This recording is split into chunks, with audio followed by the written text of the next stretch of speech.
What's up, everybody? Welcome into another episode of Bulls Latest. I'm your host, Matt Johnson here. Let's dive right into today's show on tap for you guys. Wanted to take a look at a trade that went down late last night, sending guard Drew Holiday from Boston to Portland. In return, Boston receives guard Anthony Simons and two future second-round picks.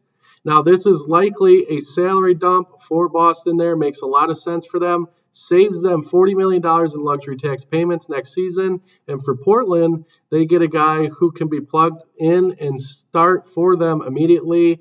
Drew Holiday has shown a lot of promise in his NBA career. When he's healthy, he's an impact player. So I like this move for Portland. I think for Boston, Anthony Simons is a guy who scored just about 19 points a game last year in Portland. So it'll be interesting to see how he factors into a Boston rotation there. Overall, it's a financial decision for Boston, is a good one in my eyes for them. That leads me into the next Boston player that will be on the move any day now, Kristaps Porzingis. Kristaps Porzingis in this trade scenario would be moved to Chicago. Now let's take a look. In Boston, they would receive power forward Brandon Clark from Memphis. He's a 28-year-old player there, low-impact guy, along with Jay Huff, a 27-year-old center, another low-impact guy. Again, for Boston, the intrigue on this is that by moving Kristaps, they would save themselves $135 to $140 million in luxury tax penalties moving into next season. So a no-brainer to move Kristaps there. Moving Kristaps to Chicago would offer a lot of excitement for the Bulls because you have a 29-year-old center you could plug in right away at the event that Nikola Vucevic is moved, which is widely and highly expected to happen here. So you'd get Kristaps, and I also threw in Xavier Tillman, a 26-year-old forward there. Not much of an impact player, but again, the main intrigue for Chicago would be Kristaps. You would add him into a starting rotation immediately. In Memphis, they would receive Talen Horton-Tucker, a 24-year-old small forward from Chicago. That would happen via sign and trade.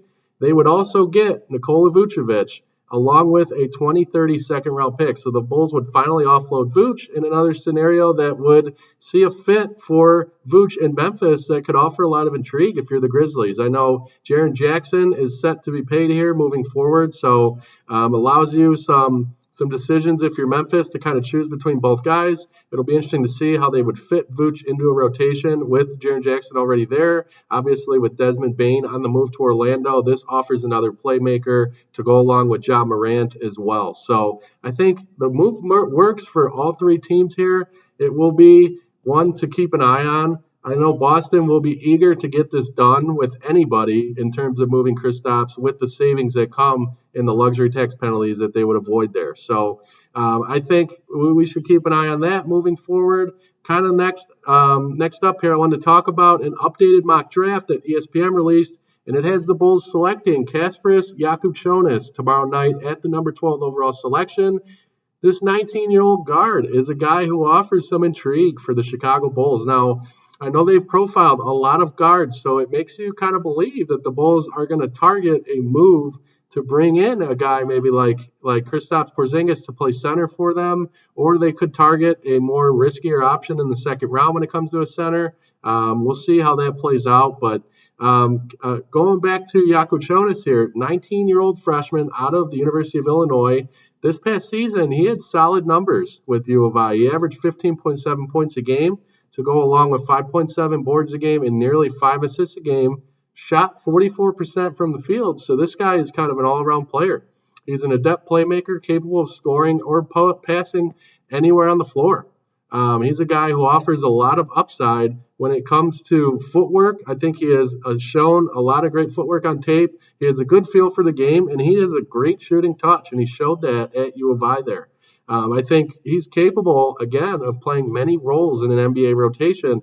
This is the element I think stands out most to the Chicago Bulls selecting him, is that Billy could plug him into a lot of different scenarios. He's capable of creating easy scoring opportunities. He sets up his teammates well. He showed that at U of I, and this would be a player who you would look to plug into a rotation and set other guys up to succeed. I think that offers a lot of upside when you bring in a young guy like that at just 19 years old.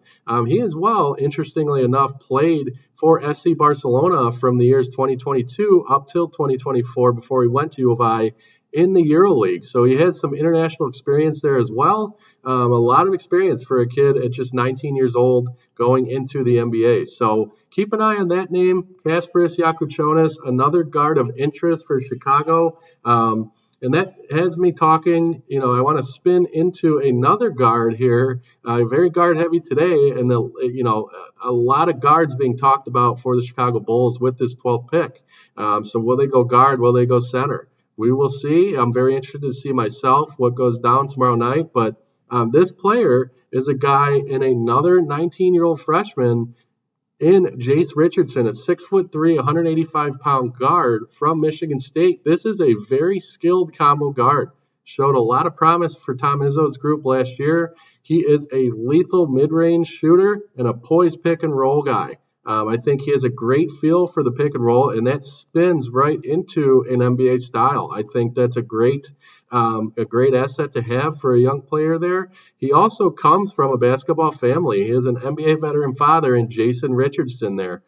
This guy likes to fly around the floor, make quick decisions. This is where I think he fits in perfect with the Chicago Bulls team who plays that style of ball. They like to play quick and fly up and down the floor. So I think Jase Richardson would plug right in there. Now, would they be able to get a better value player at 12? Probably, but Jase Richardson is another guy to keep an eye on to go along with some of the other prospects I've profiled ahead of tomorrow night's draft. At Michigan State this past year, had decent numbers. He scored just over 12 points a game, nearly 3.5 rebounds a game to go along with 2 assists per game. He shot 49.3% from the field. So decent numbers on a solid Michigan State group there. Big Ten basketball is a very solid conference to play in as well.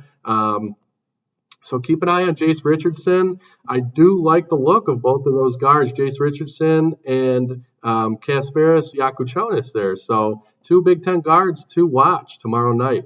Overall, I think there's a lot of excitement when it comes to the guard position in the Chicago Bulls. They could get younger.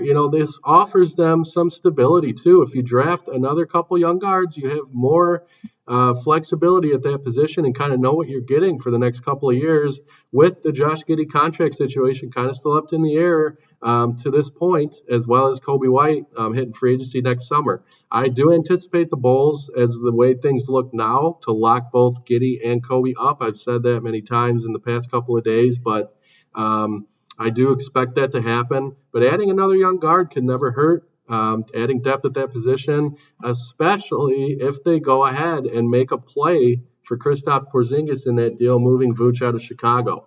I think plugging in Kristaps to start at center, bringing in another asset at the guard position makes a ton of sense. So we shall see how it shakes out. Let me know what you guys think in the comments. If you think Jase Richardson or the young guard out of the University of Illinois makes some sense there for Chicago, or do you want to go Derek Queen or some of the other guys we talked about in previous episodes here? Again, some names that I've profiled: Derek Queen, the center out of Maryland. Now Kasparas Jakucionis, the guard out of U of I. Kaman Maluak, I widely expect him to be selected far before the Bulls have an opportunity to take him. So if they want to make a play at a guy like Maluak, they would have to trade up. Igor Demon, another guard there, to go along with Jase Richardson. So a lot of guards that we have profiled in this draft. I think there's a lot of talent at that position with this pool of players. In terms of the big man position, we looked at Asa Newell as well. Thomas Sorber, another name to keep an eye on. So I think this is a very well-rounded draft class. I think the Bulls have an opportunity to get better. I think it would be very hard to mess this pick up at 12. Now, a lot of Bulls fans would say, well, the Bulls can mess anything up. They've proven that in previous years. We shall see. I'm very interested to see how this plays out tomorrow night.